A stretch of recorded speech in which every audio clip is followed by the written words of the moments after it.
Hey everyone, if Microsoft Word is running slow in 2026, like lagging, freezing, or taking too long to respond, don't worry. In this video, I'll show you how to fix Word slow performance step by step. First, open Microsoft Word and restart your computer. This clears temporary background processes that often cause slow performance. Next, close unnecessary applications. Too many programs running at the same time can reduce system speed and make word lag. Now, disable Word add-ins.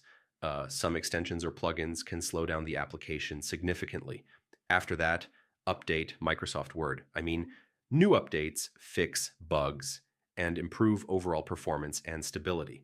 Next, check your document for large images or heavy formatting. These elements can make Word slower than usual. Now turn off real-time spelling and grammar checking if you don't need it.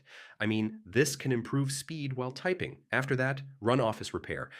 This fixes corrupted files that might be affecting performance. Finally, check your system resources like RAM and storage.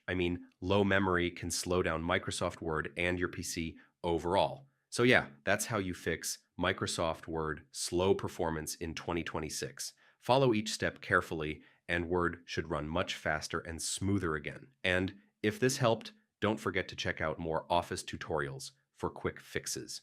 Hey